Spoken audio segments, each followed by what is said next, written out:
Ketika Abram berumur 99 tahun, maka Tuhan menampakkan diri kepada Abram dan berfirman kepadanya, Akulah Allah yang Maha Kuasa.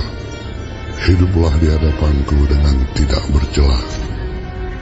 Aku akan mengadakan perjanjian antara aku dan engkau, dan aku akan membuat engkau sangat banyak. Lalu sujudlah Abram, dan Allah berfirman kepadanya, Dari pihakku, inilah perjanjianku dengan engkau.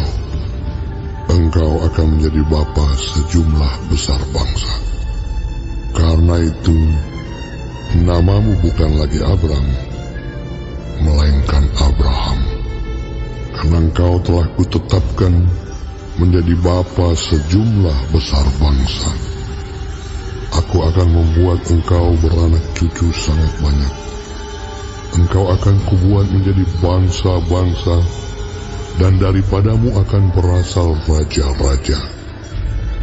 Aku akan mengadakan perjanjian antara aku dan engkau, serta keturunanmu turun-temurun, menjadi perjanjian yang kekal, supaya aku menjadi Allahmu dan Allah keturunanmu.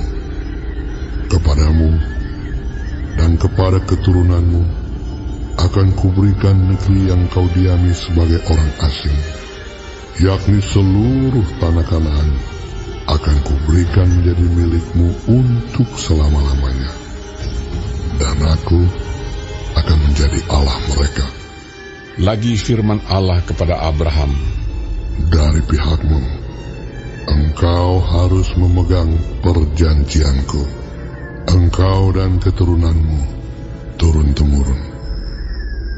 Inilah perjanjianku yang harus kamu pegang, perjanjian antara aku dan kamu serta keturunanmu, yaitu setiap laki-laki di antara kamu harus disunat, haruslah dikerat kulit katanmu, dan itulah akan menjadi tanda perjanjian antara aku dan kamu. Anak yang berumur 8 hari haruslah disunat, yakni setiap laki-laki di antara kamu turun-temurun, baik yang lahir di rumahmu maupun yang dibeli dengan uang dari salah seorang asing, tetapi tidak termasuk keturunanmu. Orang yang lahir di rumahmu dan orang yang engkau beli dengan uang harus disunat. Maka dalam dagingmu lah perjanjianku itu menjadi perjanjian yang kekal. Dan orang yang tidak disunat, yakni laki-laki yang tidak dikerat kulit katannya, maka orang itu harus dilenyapkan dari antara orang-orang sebangsanya. Ia telah mengingkari perjanjianku. Selanjutnya Allah berfirman kepada Abraham, Tentang istrimu Sarai, janganlah engkau menyebut dia lagi Sarai, tetapi Sarah, itulah namanya. Aku akan memberkatinya, dan daripadanya juga aku akan memberikan kepadamu seorang anak laki-laki. Bahkan aku akan memberkatinya, sehingga ia menjadi ibu bangsa-bangsa. Raja-raja bangsa-bangsa akan lahir daripadanya. Lalu tertunduklah Abraham dan tertawa serta berkata dalam hatinya, Mungkinkah bagi seorang yang berumur 100 tahun dilahirkan seorang anak? Dan mungkinkah Sarah yang telah berumur 90 tahun itu melahirkan seorang anak? Dan Abraham berkata kepada Allah, Sekiranya Ismail diperkenankan hidup di hadapan-Mu. Tetapi Allah berfirman, Tidak, melainkan istrimu Sarah lah yang akan melahirkan anak laki-laki bagimu, dan engkau akan menamai dia Ishak.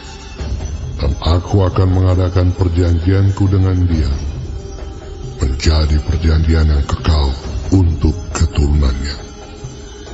Tentang Ismail, aku telah mendengarkan permintaanmu. Ia akan kuberkati, kubuat beranak cucu dan sangat banyak. Ia akan memperanakkan 12 raja, dan aku akan membuatnya menjadi bangsa yang besar. Tetapi perjanjianku akan kuadakan dengan Ishak, yang akan dilahirkan Sara bagimu. Tahun yang akan datang, pada waktu seperti ini juga. Setelah selesai berfirman kepada Abraham, naiklah Allah meninggalkan Abraham. Setelah itu Abraham memanggil Ismail, anaknya, dan semua orang yang lahir di rumahnya, juga semua orang yang dibelinya dengan uang, yakni setiap laki-laki dari isi rumahnya. Lalu ia mengerat kulit katan mereka pada hari itu juga, seperti yang telah difirmankan Allah kepadanya. Abraham berumur 99 tahun ketika dikerat kulit katannya. Dan Ismail, anaknya, berumur 13 tahun ketika dikerat kulit katannya. Pada hari itu juga Abraham dan Ismail, anaknya, disunat. Dan semua orang dari isi rumah Abraham, baik yang lahir di rumahnya maupun yang dibeli dengan uang dari orang asing, disunat bersama-sama dengan dia.